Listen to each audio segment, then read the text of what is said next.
Hey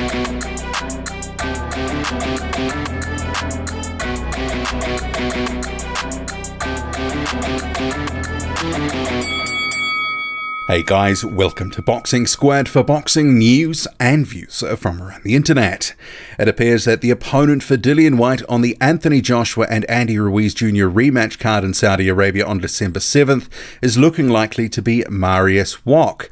So the Pole Mariusz Wok, former title challenger, seemingly close to signing a deal with Dillian Whyte.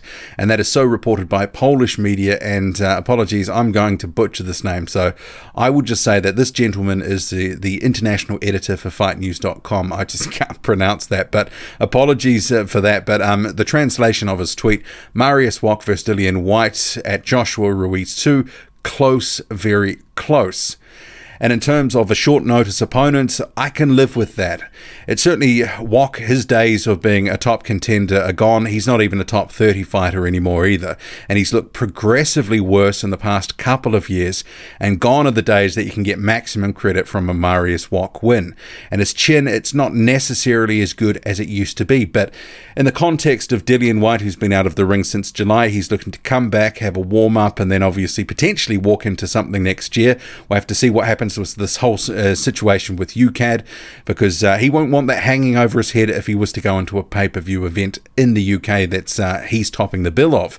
But Wok, you know, at a couple of weeks' notice for a card in Saudi Arabia where this would be another fight on a stacked heavyweight card, yeah, I can live with that. Ultimately, he needs the rounds and activity. You know, if he's looking to, get out again early next year, we'll have to see where things go with Dillian Whyte. But I can live with the Mariusz Wok fight, but I hope they don't talk it up as something that it's not, given how faded Mariusz Wok is now. But that, we'll have to wait and see and watch the space on this. Multiple media outlets are reporting that the Ring Magazine title will be on the line for the rematch between Tyson Fury and Deontay Wilder if it is held in February 2020. It's slated for February the 22nd, 2020, but all the details are yet to be squared away, and no official announcement that fight date is going ahead. But on the basis that Fury being #1 in the Ring rankings and Deontay Wilder being #2, then they could contest for the Ring Magazine belt, as has been reported widely.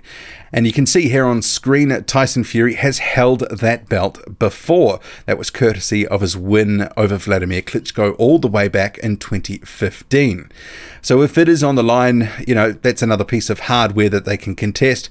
Wilder's WBC title, Fury with the lineal title, obviously that's an invisible sort of award, but the man who beat the man.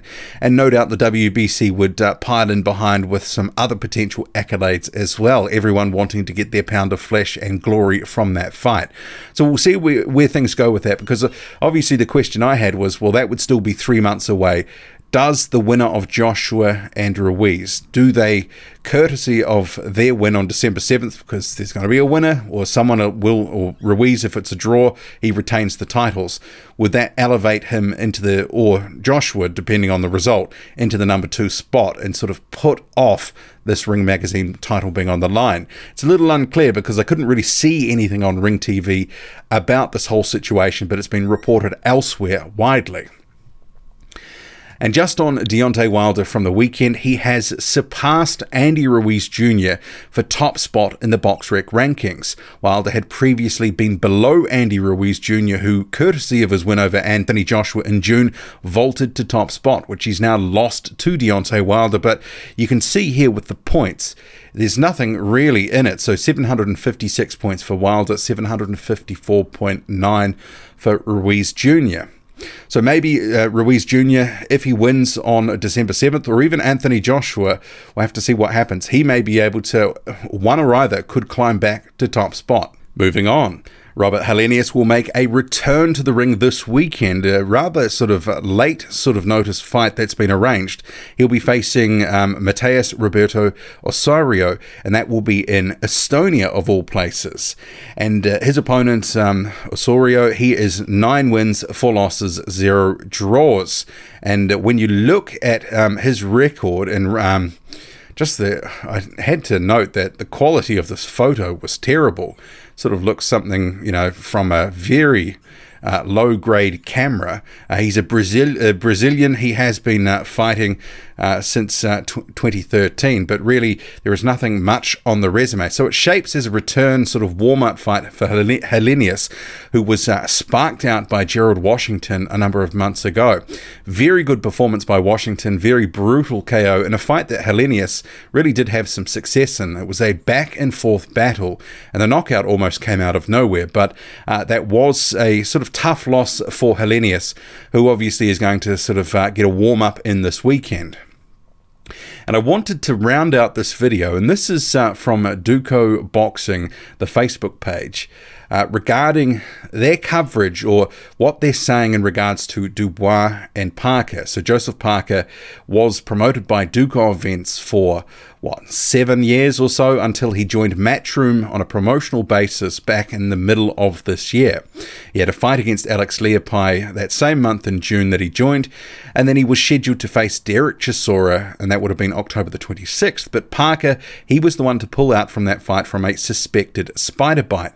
And why I bring this up is because last week there was some talk from Daniel Dubois, which was promoted by Frank Warren, that if Parker wanted a fight, he could give him that work. It was effectively Daniel Dubois making the most of an opportunity to call Joseph Parker out, but probably knowing it's a thin reality of happening, because they are not in the same promotional stable, and Eddie Hearn is in the business of Eddie Hearn and Matchroom. He's not in the business of feeding a sort of top 10 heavyweight like Parker to an up-and-coming star in the heavyweight division in Daniel Dubois, who's promoted by someone else. Which was why I found it very sort of hard to read. I saw this Duco Boxing. This is just from yesterday, so a lot of the stuff had played out, well before that. But they put a post up saying, could this be the matchup? Parker versus Dubois. And Duco Boxing, which is headed up by David Higgins, who advises Joseph Parker. I just wondered what the play here was with this. Are they trying to engender some sympathy and support for Parker, who's been publicly saying that he hasn't been able to, get a fight at the end of this year? Because in the old days when he was with Duco, if they had trouble getting a fight anywhere else in the world, they could just organize an event at short notice, say in December, a month or two notice. They could sort of stand something up and do their own thing. But he's now with a bigger promoter, and Eddie Hearn just hasn't had the space on cards at the end of this year to get Joseph Parker out again. But bearing in mind, he was the one that pulled out of a card in late October, and at that point there's not too many cards left in the year, and Parker is an expensive fighter. He demands a premium for his services. So I sort of thought, well, this is going to be a bit of a write-off for the rest of the year, and hence why I did the video called Joseph Parker the Lost Year, the one fight against Alex Leopai. But this whole notion where they keep pushing the narrative, could this be the matchup? They will know that this is completely impossible. Eddie Hearn is just not going to feed Parker to Dubois and service Frank Warren and BT and make money for someone else. That's just not how it's going to happen. And I just wondered why they are continuing to push on with this. But also, some of the statements and comments and complaining in public, it's not necessarily a terrible good look in my opinion. And considering that Parker has only been with Matchroom for 5 months, he's had the 2 opportunities, one he pulled out of. I don't understand what he's really complaining about. If they don't have too many cards left, no slots to fill, it just kind of is what it is. But yeah, I can't understand what Duco is doing. But anyway, I'll leave it there. What do you make of it all? Drop a comment, loud and often. Hit like, hit subscribe, follow me on Twitter. Boxing_squared. I'm out.